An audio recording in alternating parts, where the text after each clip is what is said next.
The rain mixes with blood on the asphalt, turning the hospital parking lot into a crimson mirror. Dr. Maya Chen's hands move with surgical precision, her scalpel catching the afternoon light as she makes the incision that will save 8-year-old Sophia's life, or end her own career. The hospital board doesn't care that she saved a child. They care about liability, about protocol, about the fact that Maya Chen, daughter of immigrants who cleaned these same hospital floors, dared to make a life-or-death decision without their permission. Again, she's always been the surgeon who breaks rules to save lives. Still, she never imagined that one moment of moral courage would destroy everything she's worked for, or that 24 hours later, the most powerful person in America would be calling her name. Maya's alarm screams at 5:30 a.m., the same time it has every morning for 3 years. Her studio apartment above Kim's Bodega in Flushing smells like yesterday's garlic and the faint antiseptic that clings to her scrubs. The Honda Civic keys rest beside her coffee maker, a graduation gift from parents who saved every penny working double shifts at Golden Dragon Restaurant. She practices suture knots on a banana while instant oatmeal cools in a chipped bowl. Her fingers work the silk thread with muscle memory, the same way her mother's hands once folded wontons in assembly line precision. The medical school loan notice peeks from behind a photo of her parents at graduation day, their faces bright with the impossible pride of watching their daughter become what they never could. Dr. Maya Chen, Metropolitan General Hospital. She says it aloud while tying the final knot, the title still feeling foreign on her tongue after 6 months as an attending. The subway platform reeks of summer heat and exhaust. Maya's scrubs are pressed sharp enough to cut glass, her black hair pulled into the tight bun that survived medical school, residency, and countless 18-hour shifts. She carries Gray's Anatomy like other people carry prayer books, the pages dog-eared from years of desperate studying in hospital break rooms. At 26, she's the youngest attending surgeon at Metropolitan General, also the most scrutinized. The hospital lobby gleams under fluorescent lights, all marble and chrome designed to project confidence to nervous families. Maya badges in at 6:47 a.m., 13 minutes early as always. The elevator smells like industrial-strength disinfectant and broken dreams. Chen? Dr. Richard Steinberg's voice carries the weight of 30 years in trauma surgery and 0 patience for ambitious residents who think they know better. At 58, he runs the emergency department like a military operation, precise, hierarchical, and completely intolerant of improvisation. Morning, Dr. Steinberg. You're on appendectomies today. Rodriguez gets the thoracic cases. Maya's jaw tightens. She's performed more complex surgeries as a resident than most attendings see in a year. But Steinberg treats her like she's fresh out of medical school. Rodriguez has seniority and the right last name for the donor families who fund the hospital's new wing. Dr. Steinberg, I've been reviewing the trauma protocols, and I think we could improve response times by— Chen, his voice cuts through the hallway chatter, stick to your lane. The morning passes in controlled chaos. Maya removes an inflamed appendix with the precision of a master chef, her movements economical and sure. The medical students watch her work with the reverence usually reserved for rock stars or religious figures. Beautiful technique, whispers Sarah Kim, a third-year student who reminds Maya of herself 5 years ago, hungry, brilliant, and naive enough to believe skill matters more than politics. The news plays silently on the waiting room television. Another shooting in the Bronx, gang violence spreading like cancer through the city's arteries. Maya has seen the results. Young men arriving in the trauma bay with holes in their chests and mothers screaming in languages that need no translation. Her pager buzzes. Room 3 needs sutures. The afternoon brings the usual parade of humanity. Construction workers with severed fingers, elderly women with hip fractures, children with mysterious rashes that turn out to be poison ivy. Maya moves between rooms like a dancer, her hands gentle with the frightened, firm with the resistant. At 3:30 p.m. she finally takes a break. The vending machine coffee tastes like burnt plastic, but the caffeine jolts her system back to alertness. Through the break room window, she watches afternoon shift change, nurses and doctors crossing the parking lot like soldiers rotating from battle. Her phone buzzes with a text from her mother. "Saw you on hospital website. So proud." Dad shows picture to all customers. Maya smiles despite herself. Her parents still don't understand exactly what she does, but they understand success. They understand that their daughter performs miracles with her hands, the same hands that once helped fold napkins and clean tables at the restaurant. The break room door swings open. Dr. Jennifer Martinez, the chief resident, looks exhausted. "Rough day?" Maya asks. "3 gunshot wounds since noon. Summer brings out the worst in people." They drink their terrible coffee in companionable silence, 2 women who've clawed their way through medical school and into a profession that still questions their presence. Martinez is Dominican, 5 years older than Maya, with the weariness of someone who's seen too much trauma for one lifetime. "You ever think about leaving?" Martinez asks. "Every day? You?" "Every hour." But they both know they won't. They can't. The work chooses you as much as you choose it, and once you've held a human heart in your hands, felt it flutter back to life under your touch, nothing else comes close. Maya's pager buzzes again. Time to go back to war. 3:47 p.m. Maya pushes through the emergency department doors into afternoon sunlight, heading for her car. The parking lot stretches before her like a concrete ocean, filled with the vehicles of people who spend their lives fighting death. The first shot sounds like a firecracker. The second shatters the driver's side window of a Honda Accord 10 feet away. Maya drops to her knees behind a concrete barrier, her heart hammering against her ribs. The rational part of her brain catalogs the sounds: automatic weapons, multiple shooters, screaming voices in English and Spanish. More shots coming, fast. She peers around the barrier. 2 groups of young men face off across the parking lot, muzzle flashes lighting their faces like deadly strobes. Innocent bystanders dive for cover behind cars, some crawling toward the hospital entrance where security guards motion frantically for them to stay low. That's when she sees the little girl. Sofia Ramirez, 8 years old, lies motionless 50 yards away between 2 parked cars. Her yellow sundress is soaked with blood. Her small chest rising and falling in rapid, shallow breaths that Maya recognizes immediately.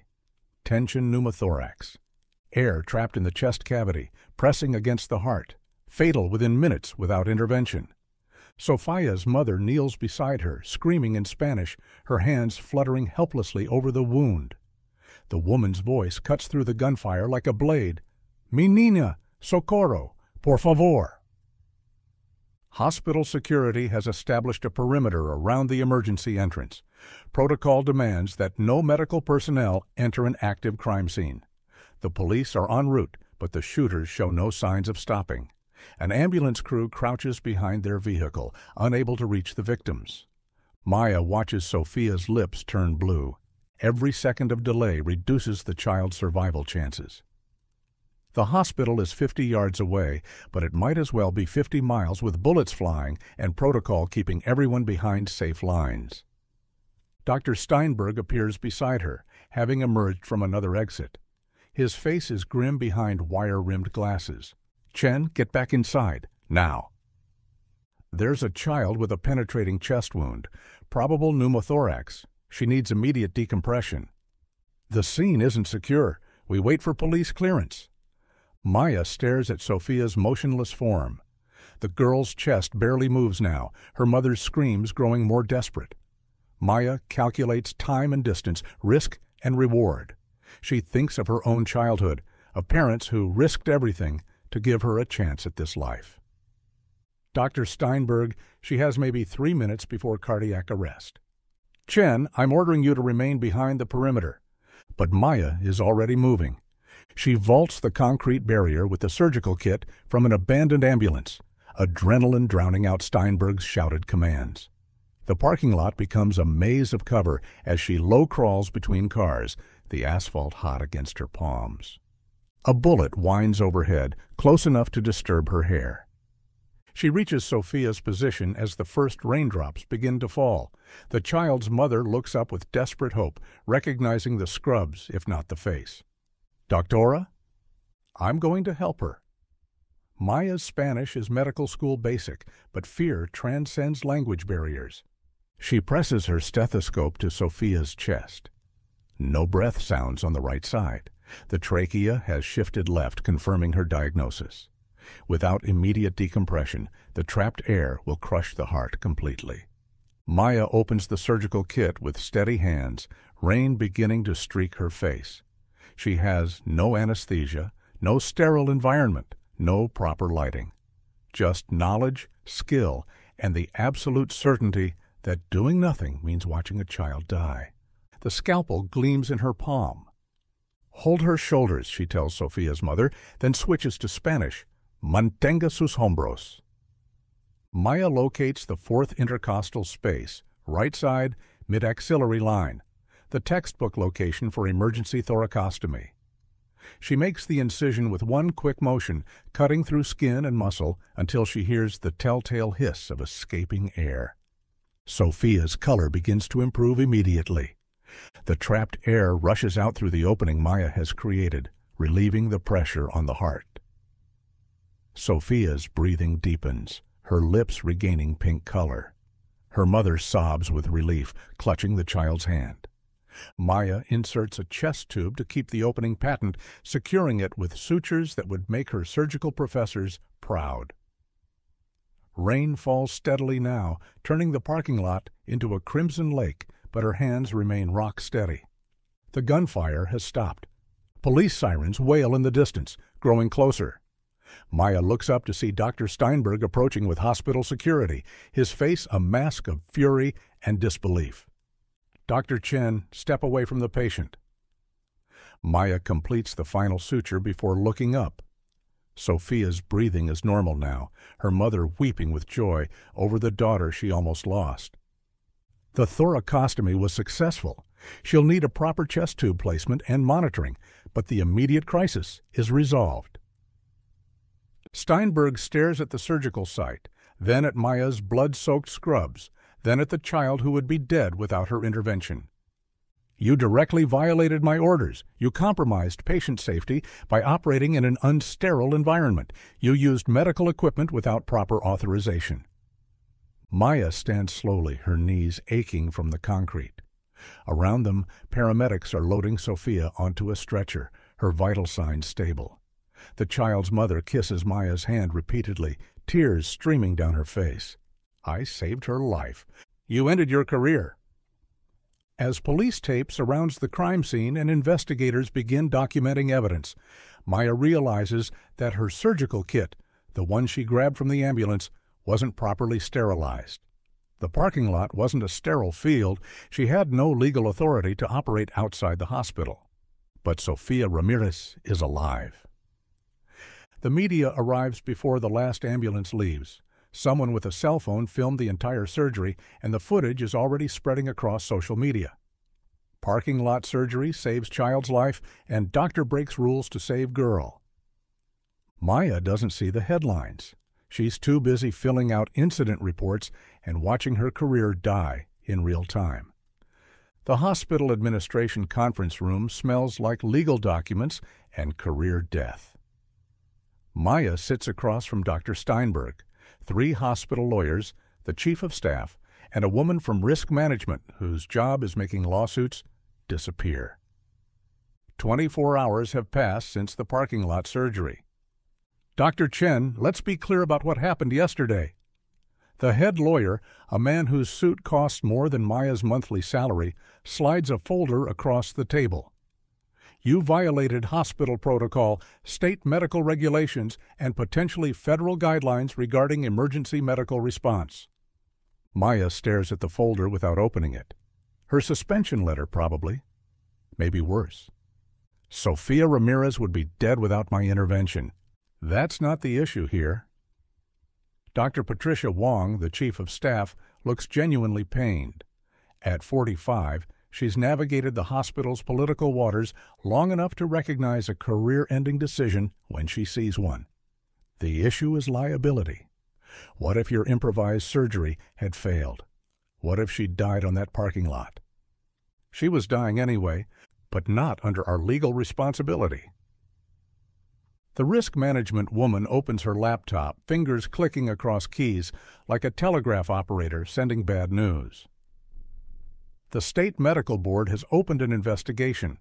The surgical kit you used wasn't properly sterilized. The environment was completely non-sterile.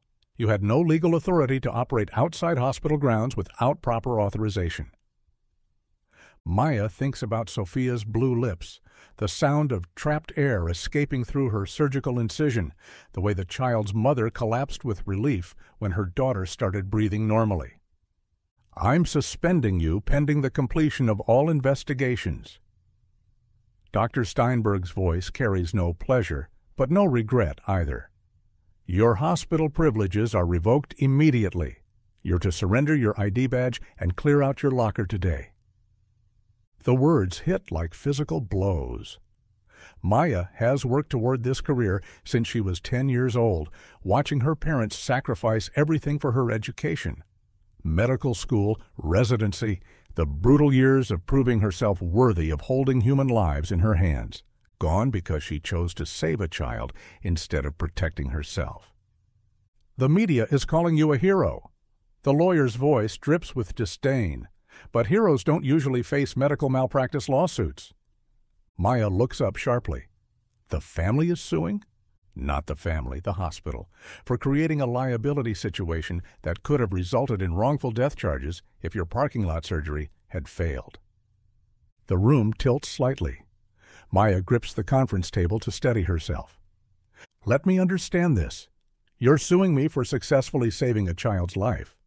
We're protecting the hospital from the precedent of doctors performing unauthorized surgeries in parking lots. Maya stands slowly, her legs unsteady. Through the conference room windows, she can see the parking lot where she operated on Sophia. Someone has painted over the bloodstains, but she knows exactly where she knelt in the rain with a scalpel in her hand. Dr. Chen. Dr. Wong's voice is softer now, almost maternal. You're a brilliant surgeon. This will pass. In a year or two, when the media attention dies down, we can discuss your return. If I still have a medical license, if you still have a medical license. Maya walks to her locker like a condemned woman approaching the gallows. The hospital corridors that once felt like home now seem hostile, filled with colleagues who avoid eye contact. Some whisper as she passes, whether in support or condemnation, she can't tell. Her locker contains 6 years of accumulated life, extra scrubs, protein bars, a photo of her parents at her medical school graduation. The stethoscope her father bought with tips from his restaurant job. She packs everything into a cardboard box that once held surgical gloves. Sarah Kim, the medical student who watched her appendectomy, appears beside the lockers. Dr. Chen? I just wanted to say, what you did was incredible. You saved that little girl. Maya's throat tightens. Thank you. The other students are talking about it. You're like a legend now. Legend. Maya almost laughs. Legends don't lose their medical licenses. Legends don't get sued by their own hospitals. The security guard who escorts her to the parking lot is apologetic but firm. Hospital policy requires supervised departure for terminated employees. Maya loads her cardboard box into the Honda Civic, the same car that brought her to work every morning for 3 years. She drives home through Queens traffic, past the neighborhoods where she grew up, past the Golden Dragon restaurant where her parents still work double shifts. The radio plays news coverage of her story. Parking lot surgeon suspended, and hospital fires doctor who saved child. The reporters haven't found her address yet, but they will. Her phone buzzes constantly with calls from news producers, medical journals, and lawyers offering to represent her. Maya turns it off and sits in her darkened apartment, staring at the surgical textbooks that now feel like monuments to a lost future. Outside, Queens continues its daily chaos, but Maya's world has stopped completely. 3 days pass in a blur of legal documents and media attention. Maya's face appears on every major news network, the footage of her parking lot surgery playing on an endless loop. The internet divides into camps, Team Hero versus Team Protocol. Medical Twitter explodes with arguments. At Trauma Surgeon MD, parking lot surgery is not medicine, it's reckless endangerment. At Irdo Clive, easy to criticize from behind a keyboard, she saved a life while others watched. At Med Student Debt, if doctors can't make life-death decisions, who can? Maya reads none of it. She's too busy trying to find work. The Medical Licensing Board schedules her hearing for next month. Until then, her license remains suspended, making her unemployable in any medical capacity. She applies for administrative positions at clinics, but her name recognition works against her now. "We can't hire someone currently under investigation," explains the HR manager at a Brooklyn urgent care clinic. "Liability issues, you understand?" Maya understands perfectly. She's toxic now, a walking lawsuit waiting to happen. Her parents call every day, their voices tight with worry and confusion. They don't understand how saving a life could destroy a career. In their world, you work hard, follow rules, and success follows. Maya's situation breaks their understanding of American justice. "Maybe you should become teacher instead," her mother suggests. During one painful phone call, "Safe job, no one sues teachers." Maya can't explain that her hands were made for surgery, that every other career feels like prison.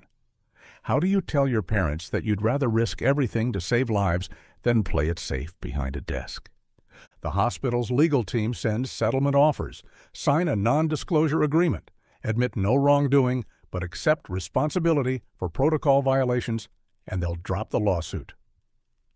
Maya's lawyer, a public defender who took the case pro bono, advises accepting the deal. You could be looking at career-ending sanctions if this goes to trial. The medical board rarely sides with doctors who break protocol, even for good reasons. Maya stares at the settlement papers, wondering if this is how heroes are supposed to feel, defeated, broke, and facing the destruction of everything they've worked for. Her phone rings at 2 a.m. Sophia's mother, Maria Ramirez, speaks in rapid Spanish mixed with broken English. "Doctora Chen, Sofia, ella está bien. She is good. She wants to see you." Maya meets them at a park in Jackson Heights, away from media attention and hospital politics. Sophia runs to her with the boundless energy of childhood, showing no signs of the trauma that nearly killed her 4 days ago. "Mira, doctora." Sophia pulls up her shirt to show the small scar where Maya's chest tube entered. It looks like a star. Maria Ramirez hugs Maya with the fierce gratitude of a mother whose child was returned from the dead. "They want to punish you for saving me, Nina. This is not right. This is not justice." Maya kneels to Sophia's eye level. The child's bright smile feels like sunlight after days of darkness. "How do you feel, sweetheart?" "Good. The doctors at the hospital said you fixed my breathing. Will you be my doctor again?" Maya's throat closes. She can't explain suspension and lawsuits to an 8-year-old. Can't tell Sophia that heroes sometimes lose everything for doing the right thing. "I hope so, baby. I really hope so." That night, Maya sits in her apartment surrounded by medical journals and career debris, watching the city lights through her window. Somewhere out there, Sophia Ramirez sleeps peacefully because Maya chose courage over career security. It has to be enough. It has to be. Her phone sits silent on the kitchen table, screen dark as her professional future. At 6:00 a.m., exactly 24 hours after her meeting with Sophia, it rings. Maya jerks awake on her couch, neck stiff from sleeping in an awkward position. Her phone screen shows 6 a.m. and an unfamiliar number with a 202 area code. Washington, D.C. She almost doesn't answer. Probably another reporter or maybe a lawyer with more bad news, but something about the early hour and the D.C. area code makes her swipe to accept. "Dr. Chen, This is Jennifer Walsh, Chief of Staff to President Williams. I'm sorry to call so early, but the President would like to speak with you today. Are you available for travel to Washington? Maya sits up straight, suddenly wide awake. I'm sorry, who is this? Jennifer Walsh, White House Chief of Staff. President Williams saw the footage of your parking lot surgery and would like to meet with you personally. We can have a military transport pick you up from LaGuardia within 2 hours. Maya's brain struggles to process the words. The President of the United States wants to meet with her? The suspended surgeon who can't even get hired at an urgent care clinic. Ma'am, I think there might be some mistake. I'm currently suspended from practicing medicine, and I'm facing... Dr. Chen, there's no mistake. Sofia Ramirez is the daughter of Secret Service agent Carlos Ramirez, who's assigned to the President's protective detail. Agent Ramirez specifically requested that the President meet with you. The world tilts. Sofia's father is Secret Service. The little girl Maya saved belongs to someone who protects the most powerful person on Earth. Yes, I can travel to Washington. Excellent. A car will pick you up at 7:30 a.m. Bring identification and dress professionally. The President is looking forward to meeting the woman who saved Agent Ramirez's daughter. The line goes dead, leaving Maya staring at her phone in disbelief.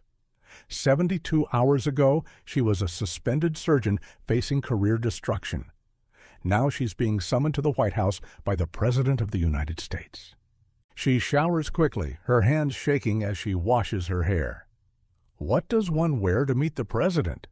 Her only suit is the black one she wore to her medical school graduation. Conservative, professional, and hopefully appropriate for the Oval Office.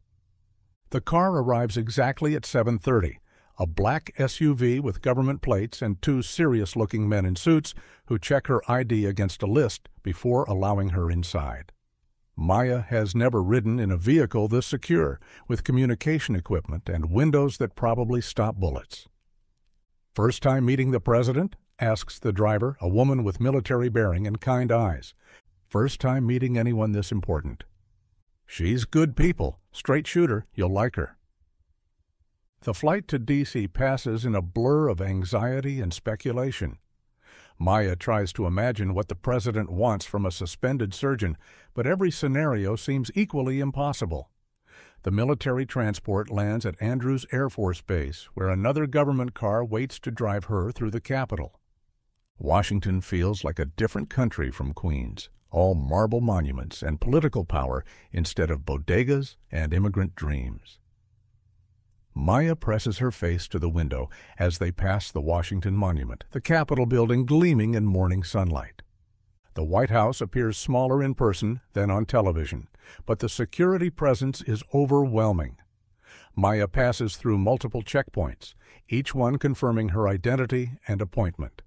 Secret Service agents with earpieces nod respectfully as she's escorted through corridors lined with portraits of previous presidents. Dr. Chen, a tall woman with silver hair and a warm smile, approaches. I'm Jennifer Walsh, the Chief of Staff we spoke with this morning. The President is ready to see you. Maya follows her down a hallway that smells like power and history, past offices where the most important decisions in the world are made daily. Her heart pounds as they approach a door she recognizes from countless news broadcasts, the Oval Office. Mr. President? Walsh knocks gently. Dr. Chen is here. The door opens and Maya steps into the most famous office in America. President Rebecca Williams stands behind the resolute desk, a woman in her early 50s with steel gray hair and the bearing of someone accustomed to making life-and-death decisions. At 5'6", so she's not physically imposing, but her presence fills the room. She wears a navy blue suit that probably costs more than Maya's monthly rent, but her smile is genuine and warm. Dr. Chen, thank you for coming on such short notice. Please, sit down. Maya takes the chair indicated, trying not to stare at the presidential seal on the carpet or the paintings of George Washington and Abraham Lincoln watching from the walls. This is where nuclear weapons decisions are made, where wars are declared, where history happens daily. And somehow she's here. Coffee? Water? President Williams settles into the chair across from Maya, her manner surprisingly casual for someone who commands the most powerful military in the world. I'm fine, thank you, Madam President. Please call me Rebecca. And let me start by saying what you did in that parking lot was extraordinary. Agent Ramirez has been on my detail for 3 years, and his daughter means everything to him. When he saw that footage of you operating in the rain, well, let's just say I've never seen a Secret Service agent cry before. Maya's throat tightens. I just did what any doctor would do. No, Dr. Chen, you did what very few doctors would do. You risked your career to save a child's life, knowing there would be consequences. That kind of moral courage is exactly what this country needs more of. President Williams leans forward, her expression growing serious. I've been briefed on your situation, the suspension, the lawsuit, the investigation. It's unconscionable that you're being punished for saving a life. The hospital has protocols. The hospital has lawyers and liability concerns.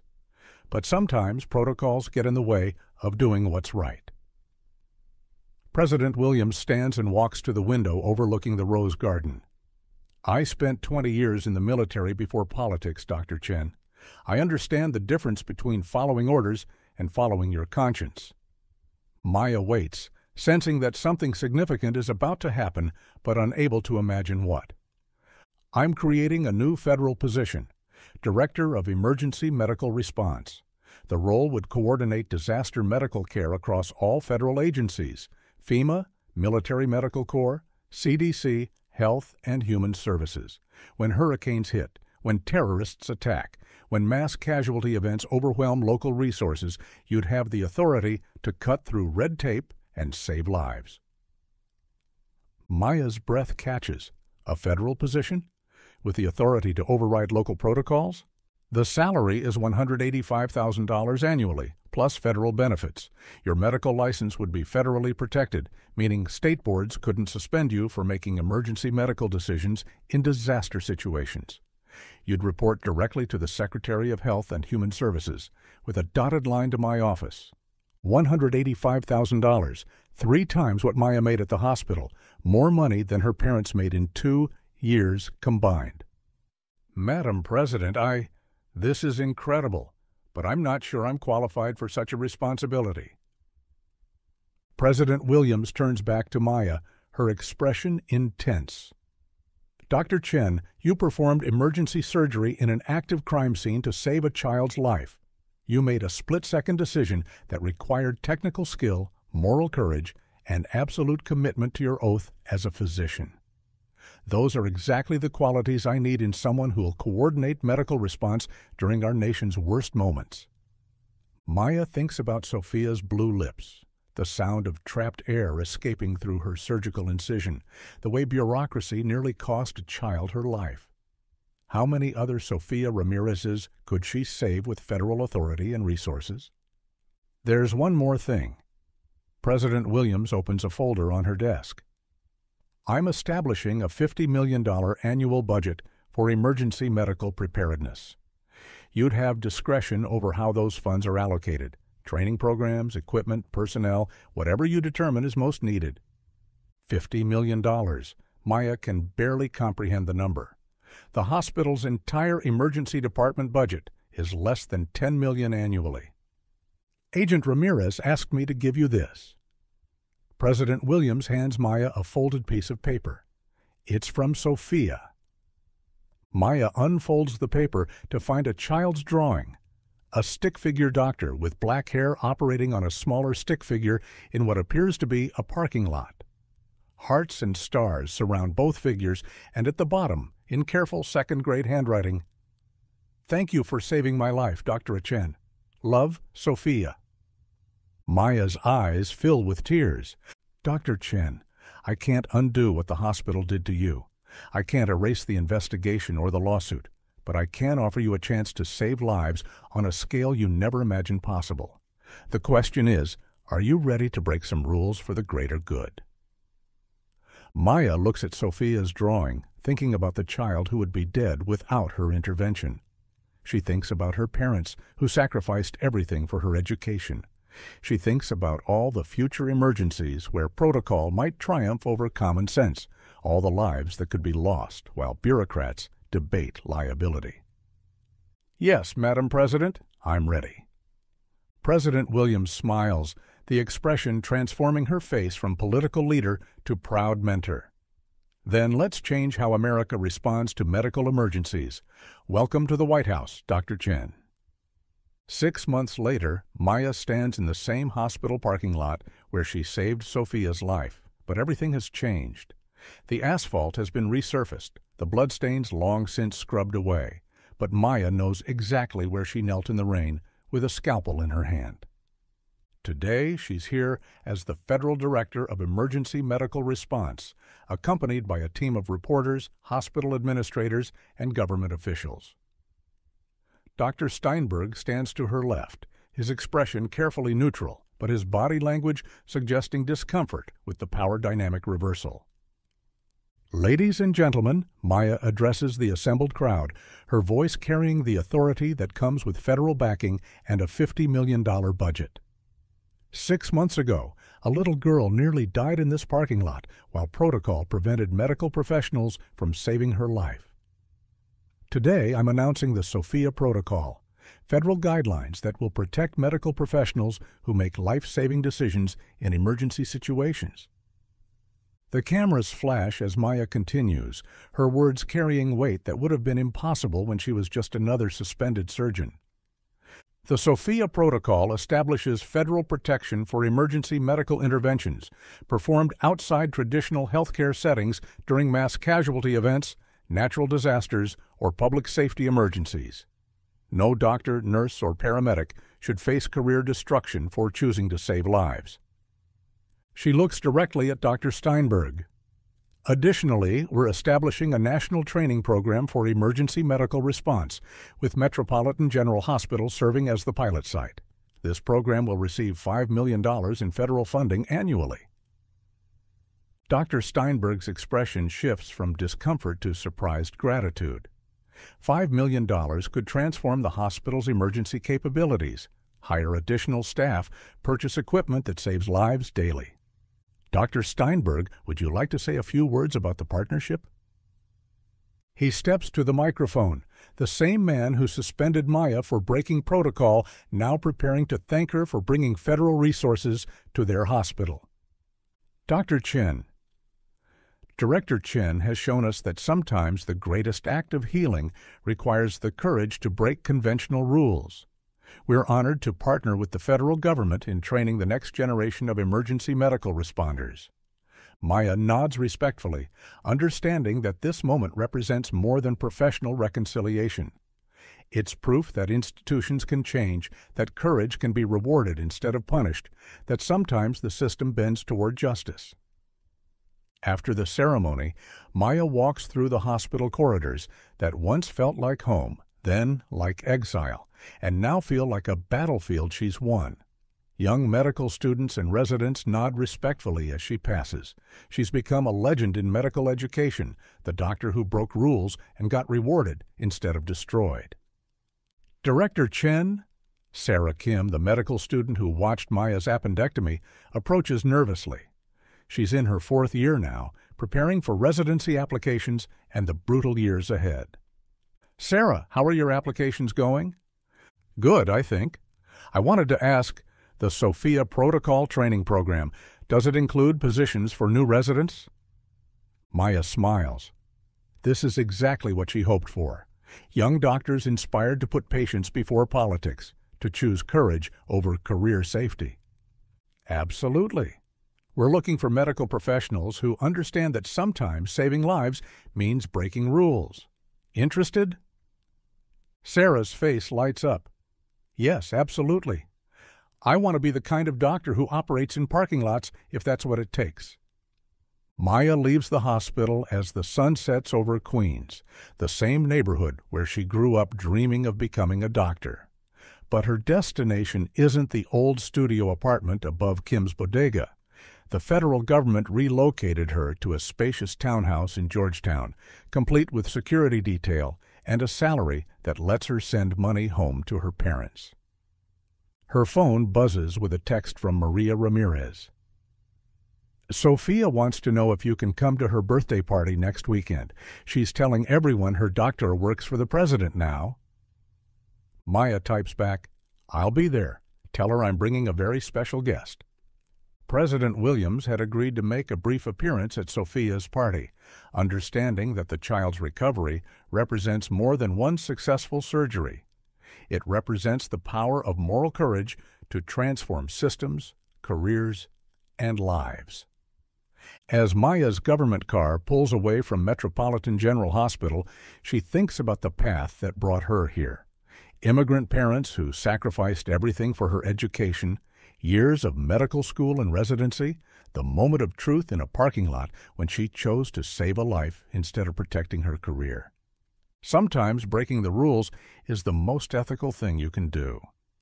Her secure phone rings, the emergency line that connects her to disaster response situations across the country. Director Chen, we have a situation in Miami. Category 4 hurricane made landfall 2 hours ago. Multiple hospitals are without power, and we're getting reports of mass casualties with no way to transport them to functioning medical facilities. Maya straightens in her seat, the familiar surge of adrenaline focusing her mind. This is why President Williams created her position, for moments when protocol becomes secondary to saving lives. What resources do we have available? 2 military field hospitals, a Navy medical ship offshore, and medical personnel from Walter Reed standing by. But the local authorities are citing evacuation protocols that prevent our teams from entering the disaster zone. Maya almost smiles. 6 months ago, she would have been the one forced to wait behind protocol barriers while people died. Now she has the authority to cut through bureaucratic red tape with federal authority. Override the local protocols. This is a federal emergency medical response. Deploy all available resources immediately and tell the field commanders they have my direct authorization to establish medical operations wherever they're needed most. Copy that, Director. Medical teams are moving now. Maya ends the call and looks out at the Queens skyline, where her journey began. Somewhere in Miami, doctors and nurses are racing against time to save lives, backed by federal resources and protected by the Sophia Protocol from career-ending consequences. Sophia Ramirez will celebrate her 9th birthday next weekend, surrounded by family and friends, breathing easily because one doctor chose courage over protocol in a hospital parking lot. But her survival represents something larger now, proof that individual acts of moral courage can reshape entire systems.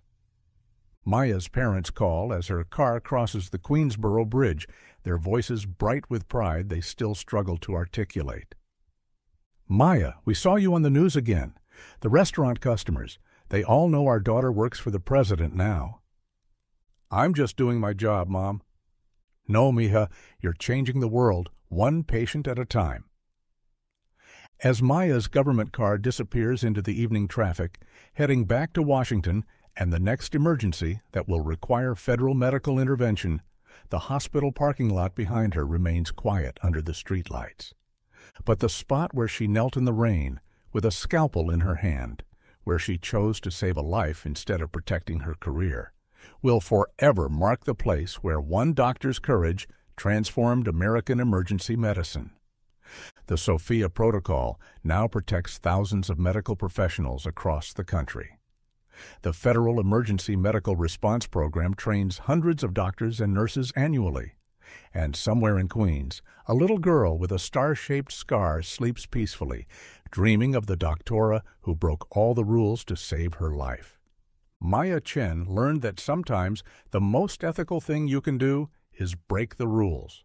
And sometimes, when you choose courage over career safety, the universe rewards you with the power to change everything.